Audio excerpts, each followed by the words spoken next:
coming to the stage next is your headliner. You know him from Paul Blart Mall Cop, and he's the star of FX's The League. Give a huge round of applause for the very funny Steve Rannazzisi, everyone.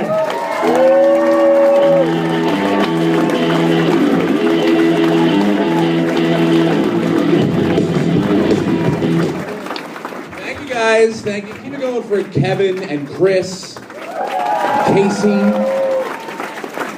and everyone else you've seen here tonight. How is everyone? Good. Wow, exciting.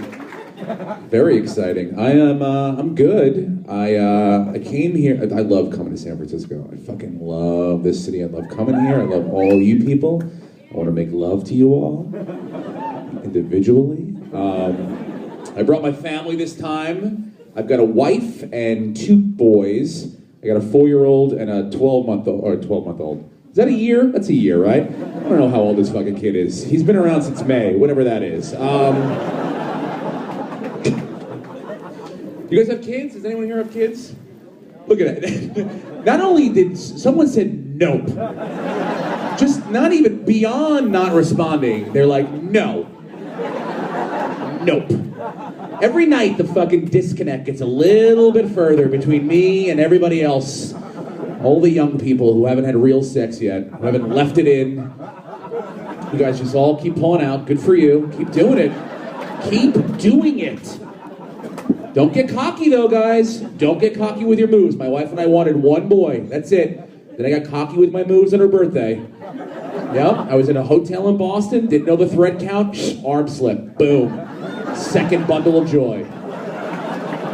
Because I'll tell you, I was the best there ever was at pulling out. The best. If pulling out was an Olympic event, I'd be the Michael Phelps of pulling out.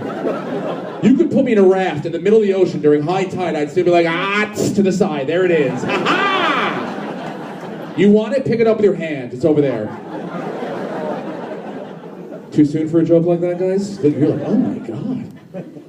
Pick it up. No, I love my kids. I love my wife. People ask me all the time, is it tough traveling? You know, you got to go around a lot, go all these places. You got to leave your family. Is it difficult?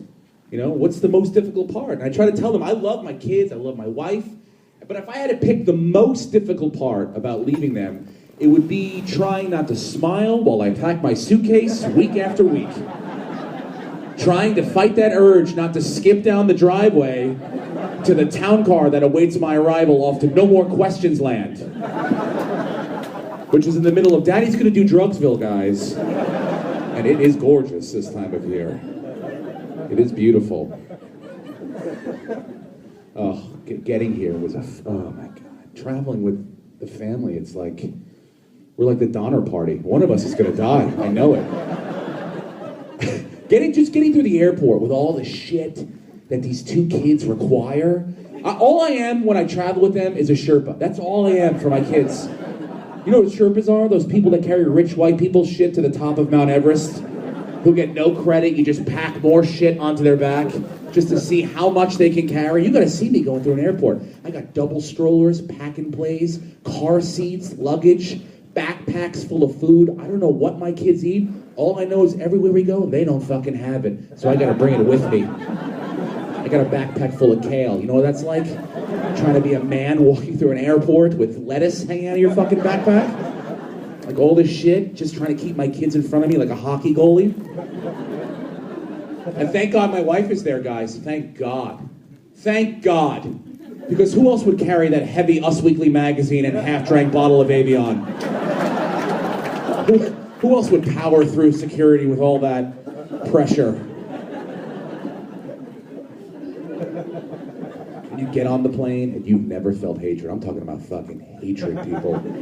300 eyes just, oh God, don't even look at them. Don't even look at them. People think that if you don't make eye contact with us, we're just gonna walk straight through the fuselage and just get off. One lady caught eyes with me and she was just like, oh God, she started praying the rosary. Just keep the Griswolds away from us, please. And bad news, if you're in my row, well, you are in my family. Welcome to the fucking family, okay? Raise your right hand. Put the other one on the Us Weekly magazine. We're swearing you in. Here's a sweater with the family crest on it. Congratulations. It's a long trip to LAX. Someone's got to hold the iPad. By the way, if you do have kids, get yourself an iPad, because it's the greatest invention that ever happened to parents, ever. Ever, ever, fucking ever. I would dig Steve Jobs up and I'd suck his cock. I would suck a dead guy's cock and accept into my mouth whatever came out of said dead guy's corpse.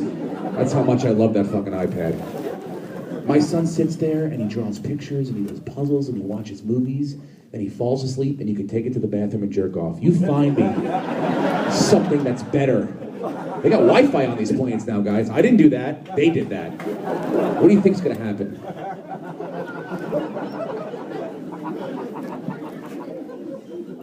Traveling here, it's just was. Most times I go on the road and by myself, I put some shit in a bag and you go. That's it. You get to the airport a half hour before your plane. You run a little bit. You can't run when you have a family. Fucking trying to keep everyone up. It's the bet. But here's the problem about me flying by myself. When I'm by myself, I act like I normally act on a plane, which is scared and effeminate. That's how I act on every flight. I am horrible at flying. I am the person that you hear in the back of the plane, where you like hit a little turbulence, you hear that? That's me. I'm that guy, holding on to clutching the fucking sides. Because every flight, I don't know what's going on with the wind, nature, I don't know what's happening. All I know is every flight I'm on, the pilot will come on and they warn you ahead of time. Oh, we're gonna have turbulence for the next 10 minutes. I don't know about you guys, I don't take it. I yell shit back now. If I'm at the window, I go, no we're not, dude, pull up and to the left. Try that fucking air out for 10 minutes. Why can't we go over there? Nobody's ever explained that to me. If you were driving here and you were in a lane hitting every fucking pothole, you'd switch lanes. Why can we not switch air lanes? When is the last time you were on a plane and another one just fucking flew right by? You're like, oh, we should probably stay in this lane because the other ones are taken right now. No, you just fucking go. Horrible. People say take pills. I can't. I gotta switch a lot of flights. Like today, I gotta switch flights, going all over the place. It's just nuts.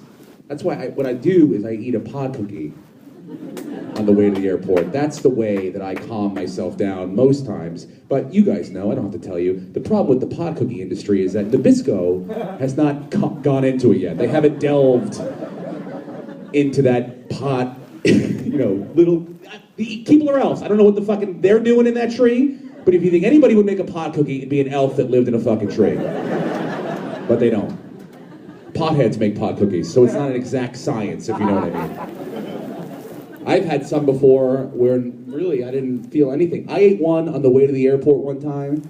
That driving there, my wife was driving there, I thought Katy Perry's Firework was the greatest song I had ever heard in my fucking life. I was like, baby, you're a fire. I remember turning to my wife and being like, who fucking sings this? This is the greatest song ever. This makes me feel good. Then the shivers kicked in. Have you ever been so high where you're just like, why is it so fucking cold? Shivering. My wife drops me off at the airport. I remember saying to her, can you just pull up to the fuselage just bring me right to the tarmac because I can't deal with the building part. Please. Drops me off at the curb, standing outside the building like a kid on the first day of school, not wanting to go in. I'm like, oh, this isn't gonna go well at all. And on my way in, I was so high that I was like, okay, I'm paranoid now. I have to calm myself down. How do I do that? Let's look around and let's act like everybody else. So on the way into the airport, I'm wheeling my bag, and what I think I'm saying in my head, I am saying out loud, which was, I am walking like other people walk. Other people walk like this, and this is how I walk. I walk like everybody else walks. Then I got into the airport, and the TSA guy looks right at me. It's 5:30 in the morning. There's not a lot of people there. He's looking right at me, and I'm like, he knows everything. This guy knows that I'm high. He knows my hopes and dreams. He's like the kid from The Sixth Sense. This guy knows fucking everything. So now there's all the zigzag things that you have to walk through. But when there's nobody there, the obvious thing is just to walk up to the front. No, I'm wheeling my bag through each of them going, I walk like other people walk. Oh, this guy's still staring at me. That's when my brain kicks in again. There's a part of your brain that stays lucid, and it's like, all right, attention everybody. The next 10 minutes are the most important 10 minutes of this trip, so you gotta pull your shit together, girl. Come on. When I'm high, I speak to myself in the feminine. I don't know why, it just seems natural. So this guy is still staring at me now, so I have my bag, and I'm like, well, then just be nice and practice your smiles. So now I'm walking like this.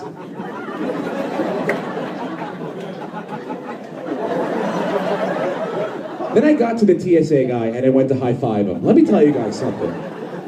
You don't want to try to high-five a TSA person. They will not reciprocate. Then I handed him my license, and he said, sir, this is your Costco card. And I said, it's got my picture on it, so don't you fucking judge me.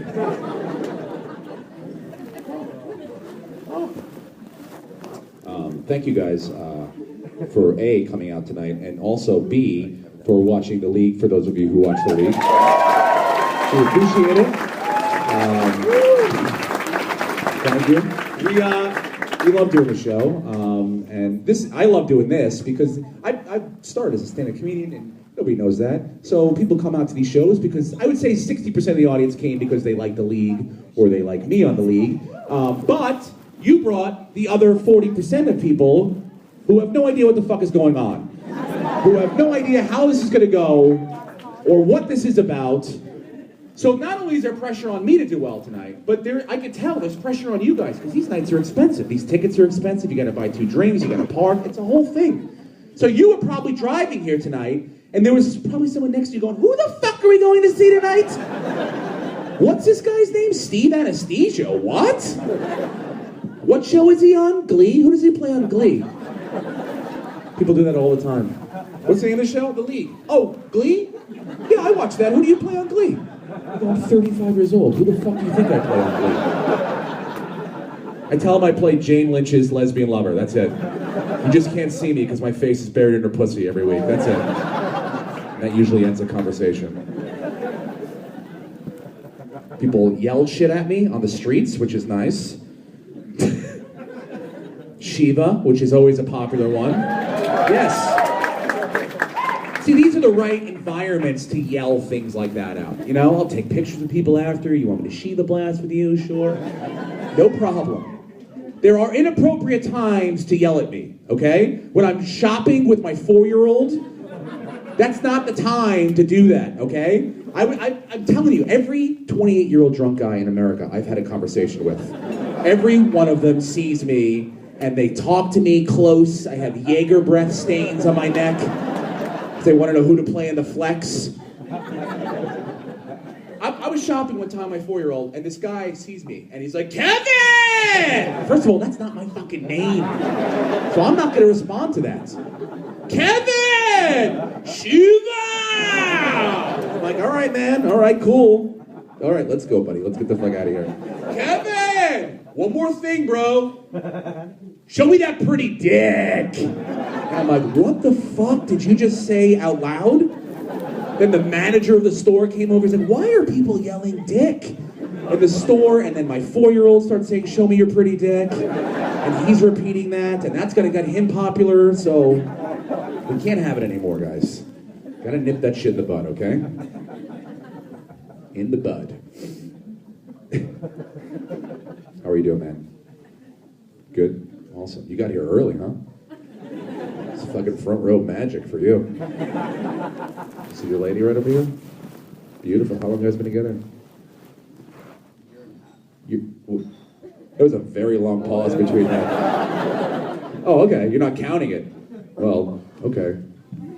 You should be counting. Like at some point you should be like, no, like, oh, it's been a year and a half. That's good. You guys live together?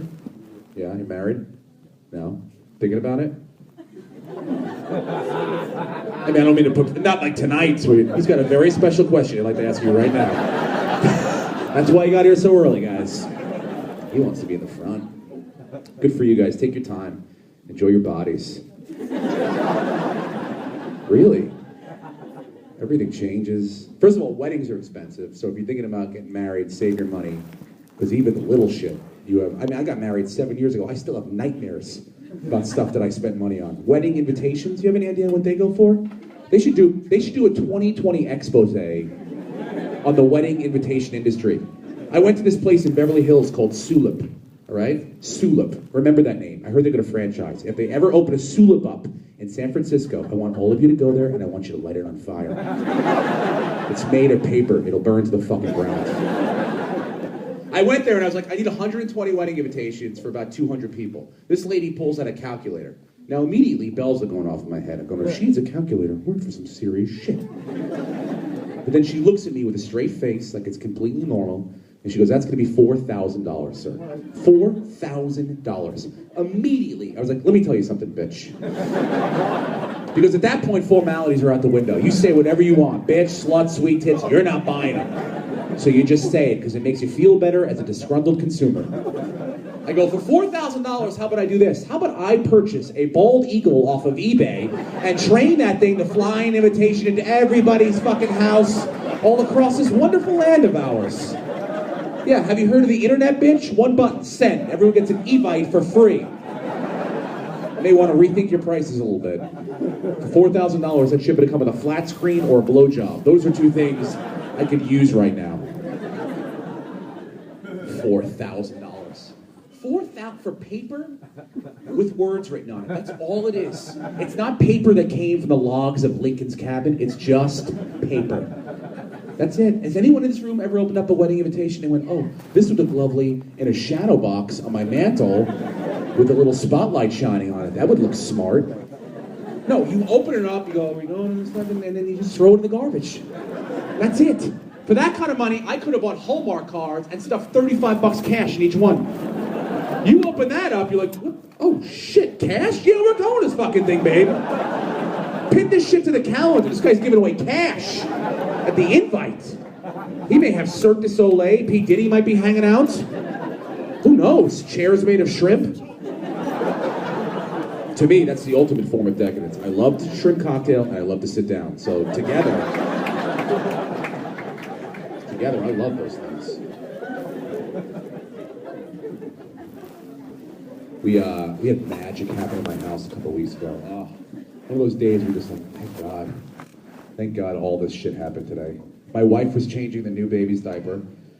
And as she was doing so, I was walking past the room and she stopped me to tell me something. And we were in a conversation and she stopped doing the diaper thing. And you guys know, kids piss whenever they have to piss. So my son starts to pee and boys, it arcs up. So the pee hits my wife in the neck. And we were both like, whoa, whoa. And she was like, uh-huh. And she backed up and some of it went right into the clown's mouth. Which live is the funniest thing you've ever seen in your entire life. Do you know how far into Google you have to go to find people peeing in other people's mouths in a comedic fashion? It's very deep, guys. It's like page 7. I would advise you to skip page 1, 2, and 3 if you have eaten recently.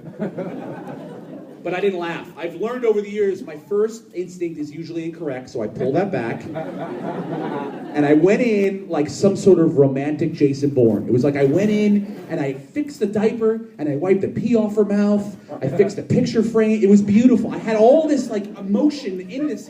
I was like, oh my God. And my wife looked at me with this unimaginable amount of love. No words. She just looked at me. And I knew in that moment that what she was telling me was what I had just done for her was good for one blowjob in the next 6 months. That's a direct exchange rate for that kind of love. So my wife takes my son out to the living room, and she's breastfeeding him, and she's on the couch, and I'm in the kitchen still trying not to laugh. And then my 4-year-old comes out of his room, and when he's in certain moods, we call him Uday, after Uday Hussein, because he can be sort of a dick. So he swings his door open and he just presents himself. And I don't know what's going on. None of you have kids, but my 4-year-old just wants to be naked all the time. I know what it's like to live with Lady Gaga, okay? This kid comes home from preschool and he just peels his clothes off and he is in the nude. So now he's in the hallway, just kind of just shaking his hips and dancing a little bit. And I asked my wife, I go, babe, what do we do about this whole naked thing? I am not comfortable with this. I'm not running a nudist colony here. She's like, just ignore it. If you ignore it, he won't want to do it anymore, and then it'll be it. But I don't know how you could possibly ignore little baby naked Richard Simmons, who's now in the living room doing calisthenics I mean, naked. My wife is on the couch trying to breastfeed. I'm sitting next to her, and we're trying to look through this 4-year-old like he's Patrick Swayze in Ghost. I'm like, what are we doing? She goes, just fucking ignore him. But it was working because he was getting pissed. So now he's getting closer to us. He's like, what the fuck? Why aren't you giving me the attention that I deserve? And now he's right up on us, right here, right on my wife. And his little Vienna sausage is hitting off my other son's head. All my wife was trying to breastfeed. And guys, I laughed my balls off. Because you can't get 2 blowjobs in 6 months. Not in my house. Not at the rate I've been working at for the last 8 years. I'm so psyched I have 2 boys. My next door neighbor's got 5 daughters. Yeah, 5. He's got a 16-year-old, triplet 13-year-olds. And then, listen to that. Listen, every time I say that, there's a visceral reaction. People are like, why? Why would you do that? They get upset when I say that. Yeah, triplet 13-year-olds. And then they were like, come on. And they rolled the dice, had another girl. They have an 8-year-old daughter named Faith. That's her name, Faith, I swear to God. I would have named her Black Tar Heroin Addiction. I would have known her name. Middle name of fuck you, God. The difference between little boys and little girls, I see it all the time. The little girl's always over our house, and I send them downstairs with my son, they draw pictures and stuff. Send them down with a box of crayons, they're down there for hours. Go down and check on them, the little girl's got all her pictures lined up. Beautiful, hung. Look, Uncle Steve, look at these pictures I drew. Faith, but they're beautiful. Meanwhile, they're pieces of shit. They're horrible. I don't understand what she's drawing. She's really slow when it comes to that stuff. Speaking of slow, I pan over to see my son standing there. No shirt on. Blank paper as far as the eye can see. And 3 crayons. And I'm like, hey buddy, where's your pictures? And no eye contact. He's just...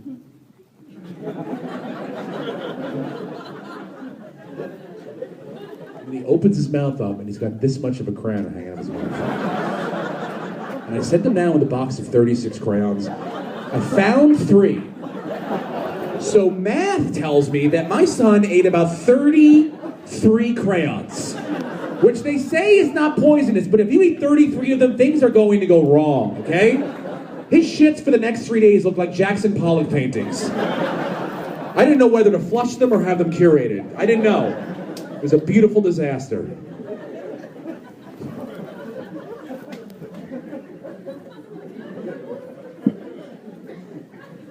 Not gonna hit my kids.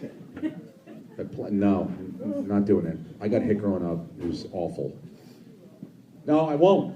I won't. Well, last week I stepped on a Lego with a bare foot and I almost murdered my whole family. I almost killed everybody and just started a new life. So you might be right, yeah. Do you ever step on a Lego with a bare foot? It'll make you reevaluate your life choices. Yeah, because you don't know it's coming. You have no idea. It's like a shot in the dark. I'm walking and all of a sudden you step on it and then the pain is here, but it travels quickly to your brain. And your brain's like, what the fuck is this?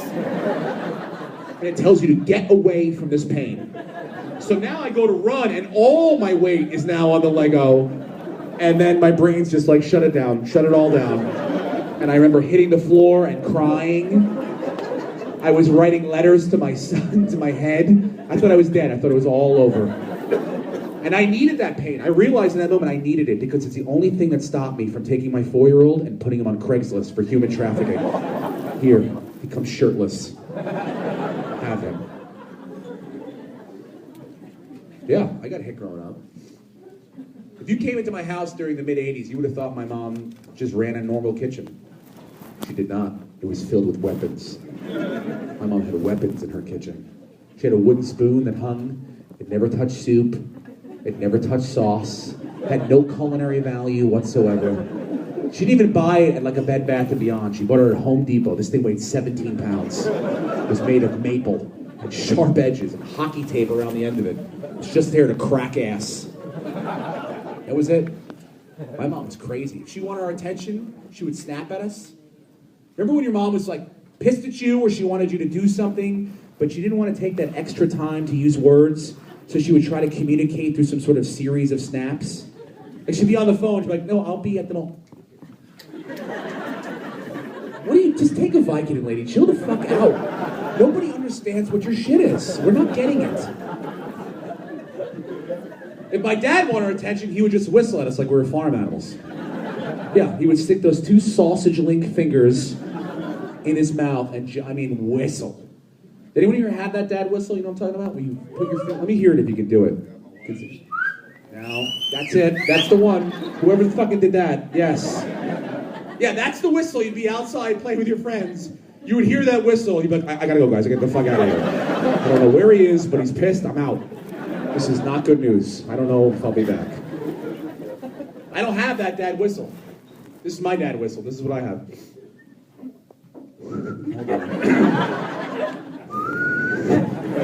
That's as good as I can whistle. And I have 2 sons. 2. So unless they end up being gay superheroes, I'm fucked. I'm gonna walk out of my house. Where are my boys? Hi, Daddy, hi. Oof, it's hot out. I love that. Beautiful. My son looked at me the other day, my 4-year-old. I don't know where he learned this. He's like, you're not the boss of me. He just looked at me when you're not the boss of me. And I was like, what? And then I had this moment of clarity. I was like, oh, yes, I am the boss of you. You're the only thing in my life I'm in charge of. Everything else tells me what to do. My asshole tells me what to do once in a while. But you, I'm in charge of. But that's good. We're butting heads now. I like that. I like to go back and forth a little bit. I remember my first argument with my dad, the first big one we ever had. I was like 8. And at that point in my life, I thought I owned my room. You know, you're 8 years old, you start to put posters on the wall. You've pissed your bed about 1,000 times.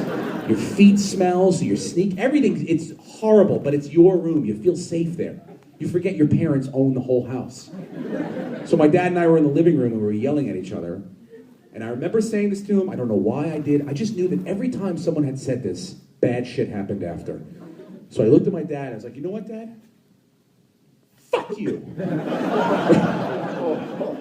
And I walked like George Jefferson into my room. That's how I walked. And I slammed the door in his face. And do you ever feel silence? Do you ever have that palpable silence where outside you don't hear anything, but inside your brain's like, what did we do? We did something so bad. I didn't hear my dad, nothing. I just saw the screws from the door coming off the hinges. And this man took the whole door off the hinges. And when I saw him for a second, he was smiling. And he went downstairs and he sawed the door in half. Not with one of these power saws. He was down there like Ryan Gosling in a romantic comedy, just fucking sawing this door in half. Came back up and he screwed the bottom half on. So for the rest of my life, I had one of those little half swing doors like this. I should have been selling cell phone cases and Snicker bars out of this little kiosk I was running. Every once in a while, he'd stick his head in. You like your room now, asshole? Try to jerk off, and he'd leave. I got back when I was 15 and just sat there all day long. He'd be walking by, like, oh, this is what you wanted, man. Consequences. Gonna pay that piper.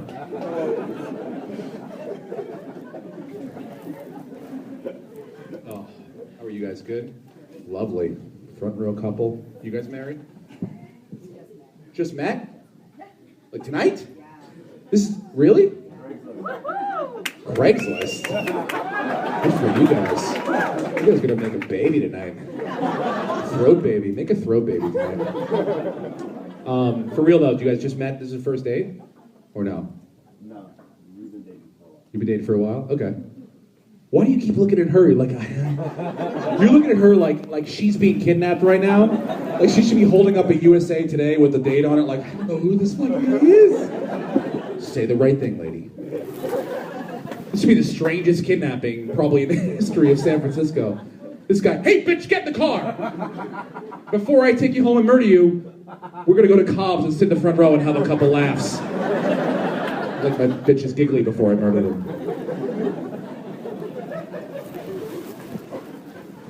So you guys don't live together yet, do you? No? No. You look confused, bro. I know what you're doing. You're doing the thing that all guys do, where you're like, I really am not sure if we live together. I don't know 100%. She's around a lot. I've been married for almost 7 years. I just figured out my wife lived with me like 3 years ago. I was like, oh, you're here all the time. Yeah, women don't tell you when they move in. They just slowly invade your shit, like Germany. Every day you find new shit at your house. That's how you'll know. Oh yeah, you'll see.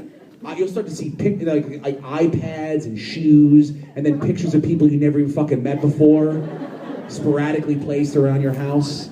You go to get orange juice out of the refrigerator, there's some guy with a picture of a sombrero. You're like, who the fuck is this guy? And one day all your shit's gone. I used to have things, stuff, I don't know. It was ugly shit. Trust me, I was not a decorator. I had a Nike swoosh in a frame. I was like, oh shit, look at that dope ass Nike swoosh. Frame that shit. I was black for 2 years of my life. 2 years, it was nothing but EPMD, Nas, and basketball jerseys for me. Had the Nike swoosh in a frame on the wall. I had the fucking Swingers poster on the wall. Oh, ugly fucking stuff. Yeah. Came home one day, it was all gone. Just gone. Replaced with wicker hearts and sconces with candles. And if you know what the word sconce means, you're either gay or you're fucked. One or the other. It's already too late for you. You have sconces, it's too late. I have 48 candles in a 3-bedroom house. I have no idea why. I go, look at this, sweetheart. This is called a light switch. I pay the bill every month. We don't need a cathedral in here, okay? But she goes to bed early, and it's my job to put them out. I'm like an altar boy at the end of the night, putting out all the fucking candles. Explain that joke to the Jews, people.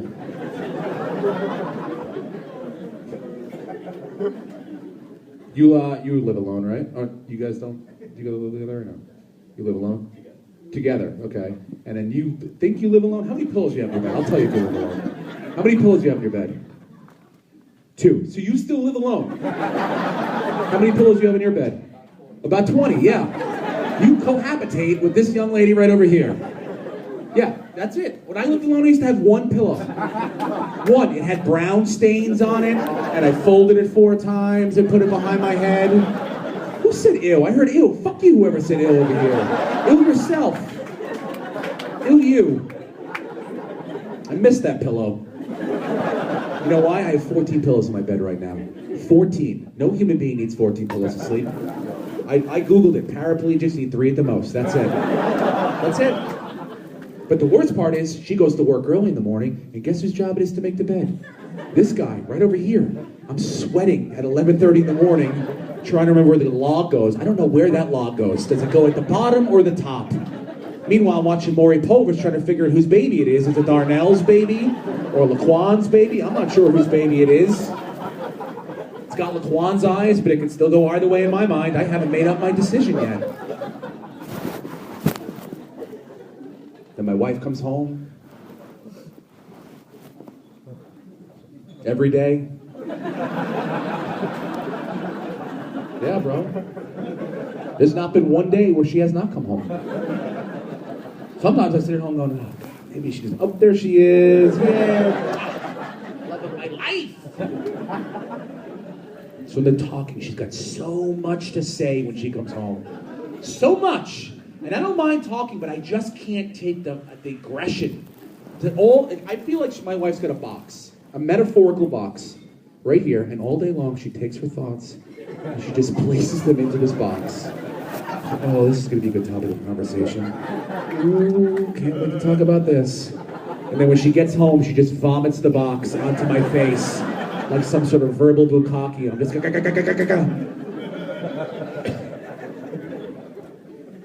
tells me stories about people. I don't know who these people are.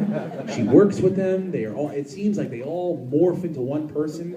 But I go all out. I give it all. I give it my all. She'll be like, and then I can't believe that this happened. I'm like, what? Babe, she's a bitch. She's always been a bitch from day one. I have no idea who she's talking about, but you give it that energy and it works. My wife stares at me like a hawk to make sure I listen to every word that comes out of her mouth. want to be an actress. I want to be a writer. What are you watching? Sports Center. Well, what are you going to watch next? The same fucking Sports Center. The same one. It comes on every hour. It's gotten to the point, I'm a comedian, I get home late from work, I now have to sneak into my very own bed, just praying that I don't ruffle the sheets too much. Because if I do, boom, she's right here, my feet are my back, and I hate my job. Do you love me?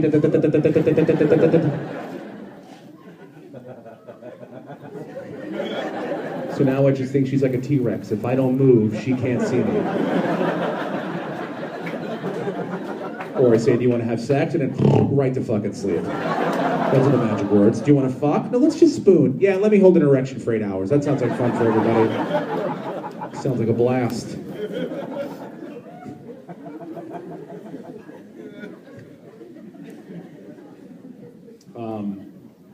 I was doing a college a couple of months ago, and the young dudes are aggressive. Holy shit. I couldn't believe what I heard. I was doing this bit about not being able to talk dirty with my wife. And, well, first of all, I'm not into it. I understand how people can be into it, but just for me, it's not something I can do. I get it. You could be, I just realized, this is not how I fuck, by the way. I don't fuck like some sort of broken Pinocchio. It's just... No, I get it. I understand. But for me, I feel like at night, to look at your wife and call her a filthy whore, slut, and then split a bagel in the morning. There's a disconnect that I can't quite bridge in my mind. But I was doing this bit, and this group of young guys, they were like 19 or 20, they were like, why not? Why can't you tell your wife what you want? That's a sign of respect. I was like, all right, give me an example of what you're talking about. So this young kid was like, if I'm with a girl and I want a blowjob, I'd be like, hey, suck my dick and like it. And I was like, my God, bro. What is your major misogyny? What's wrong with you? And I got high with these guys after the show because I had to hear more about this dick sucking thing they had going on. This was unbelievable. And I went home, I was hanging out with my wife, and we were on the couch watching Extreme Home Makeover. I remember, it was sad. And her head was right here, and she was looking at me, and my brain was like, show her some respect. So I looked at her, I was like, hey babe, why don't you suck my dick and like it? She's like, what the fuck did you just say? Suck a dick, suck dicks. Suck. What? Say it again. I'm like, I suck my own dick now. That's what I suck my own dick. I figured it out, so you don't have to do that anymore. That's something that's off your plate. I suck my own dick, and I kind of like it, so that's on me now. You're good when it comes to that stuff.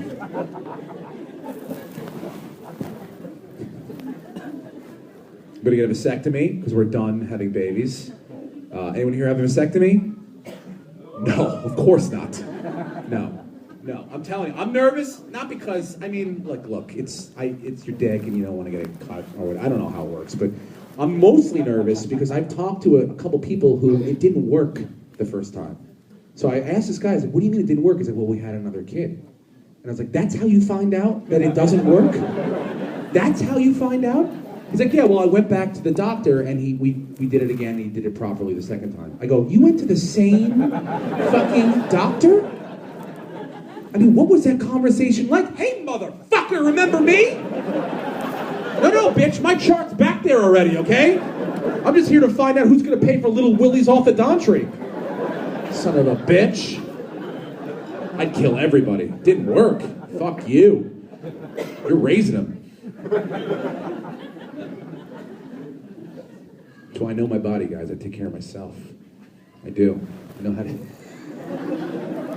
I do. I'm telling you. You don't live together yet, but you guys live together. Do you like to play my favorite game, I'm sure, when you come home late at night? It's called Try to Jerk Off Without Getting Caught. Do you ever play that game? Yeah? You do, yeah. Did you ever catch him? Did you ever walk in and catch him? Yeah? Do you think that he does? You say no? Oh, no. know there's no Santa Claus, no Easter Bunny, none of that shit's real, right? Unicorns. You know who knows he jerks off? For a fact, all the human beings that are inside this room, all of us humans, know that he jerks off. Because he has arms that reach down here. He doesn't have little T-Rex arms. That's how we know for sure. He's probably done it since you've been here tonight. Maybe he went to the bathroom for 10 minutes. He's like, fuck it, I'll punch one out right now. I don't give a shit. Front row or not. If you don't think you've caught your husband or your boyfriend, think about this. Have you ever walked into a room where he is by himself and he just jumps up and starts answering questions that you didn't even fucking ask? Well, guess what? He's not playing Parcheesi there, okay? He's killing it. And he's a filthy animal. Him, me, every guy in this whole place is. If you had sex with your husband or your boyfriend for 23 hours a day, you know what he'd be doing that 24th hour? Touching himself, thinking of crazy shit. We reboot quick. My wife won't let me donkey punch her. I don't know why. I don't know why. But up here, I can donkey punch anyone I want. Up here, I'm pounding away. There's midgets going into the doors. Ice cream trucks. That dude with half a face from Boardwalk Empire is working the door. I need security in my jerk-off dreams, guys. That's how dangerous this shit is up here. But I get caught, and I try not to get caught. I'm not an animal. I set up traps around the door. I got newspaper and bubble wrap and shit. My wife is crafty. So I came with a new plan. This is what I do now. Now I just do it, right? And if she walks in and catches me, I just look at her and I go, hey.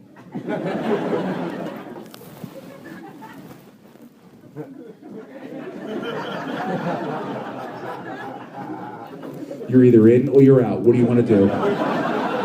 Either way, this shit's happening, princess. And not inside you. Ugh, getting a cold. I know it. I fucking know it. I feel it. Some lady sneezed in the back of my head on the plane, and I was like, oh, fuck! But outside, I was like, do you want a tissue? I know it, it's coming. Oh, you guys are fun. You guys are fun. I like this crowd. You never know who you're going to run into. And first of all, let me start by, I'm going to wrap up, tell this story. I'll take pictures. I have nothing to sell but my own personality, my witty charm. And so I'll take pictures of anyone who wants to take pictures. But if you don't want to, you don't have to, obviously. No, you know what? Fuck you. I want pictures with everyone in here. My own personal Facebook page. You never know who you're going to run into and have a crazy experience. I was driving around LA about 8 months ago, and I came to a red light, and it was one of those left-hand turn lights. And it was red, and there was one car in front of me. Black Mercedes, never forget. Black Mercedes, moonroof. The guy was texting. He was wearing... He was wearing one of those bedazzled affliction shirts that looks like a unicorn is eating like a horse or something. It's horrible. Just a horrible, horrible shirt, sunglasses, foreign techno music blaring out of the car. Have you ever just looked at someone and be like, oh, that guy's a fucking asshole. Look at him. His mother's probably a bitch, too. So this guy is texting, and the arrow turns green, and he doesn't go because he's not paying attention. So I beat the horn at him to let him know that there were people behind him. Well, I guess this upset him because he turns around and he looks at me and he flips me off and goes right back to texting and just lets the light turn red, just cocks the whole line, which in LA is the equivalent to rape. It's the exact same thing. It's a horrible, horrible, horrible thing to do. So in that moment of anger, from around the corner comes this homeless guy. And this guy, very nice squeegee bucket sign, the whole thing, accoutrements, walks over to the asshole's car. And he's like, hey man, can I squeegee your windows? And I'll never forget, without even fucking looking at another human being, this guy just kept texting and rolled the window up in the homeless guy's face, didn't even look at him. So then the homeless guy comes over to me, and he's like, hey man, can I squeegee your windows? I said, no, come here. I said, I got a plan for us. I said, I'm gonna give you $10, okay? And immediately, he was like, all right, what do I have to accomplish to receive this $10? Because I don't know if you ever had the joy of saying, I'm going to give you $10 to a homeless person, but it's essentially saying, all hands on deck. Like you have a personal concierge. This guy was all in. So I said, this is what I want you to do, bro. For $10, I want you to take your bucket of homeless squeegee water and I want you to dump it into that guy's moonroof. Now, guys, when I tell you most people in the world would pause and think of the ramifications of such an action, maybe make a little pros and cons list, this guy looked at me and he smiled like he knew what the fuck I knew. He high-fived me twice, ran over the bucket, giving me the guns like I'd seen in some stolen DVD somewhere, picked up that bucket and dumped it into that guy's moonroof like he just won the fucking Super Bowl. It was the greatest $10 I've ever spent not in Tijuana. I saw him 4 months ago. We remembered each other. Do you know what kind of mental impact you have to have on a homeless person to have him recall your facial structure? But it was beautiful. It was undeniable. It was like our Dirty Dancing. I was like Swayze hoisting homeless, smelly Jennifer Grey above my head, and we had the time of our lives. Thanks a lot, guys. I had a good time. Thank you very much. Enjoy the rest of your weekend, guys. Good night.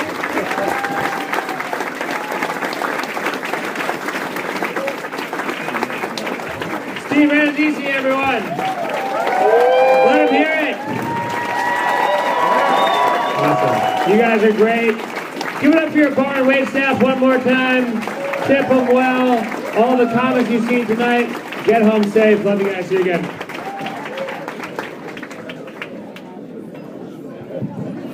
Hey folks, if you haven't received your credit card back yet, please remain at your tables and wait to go right over to you.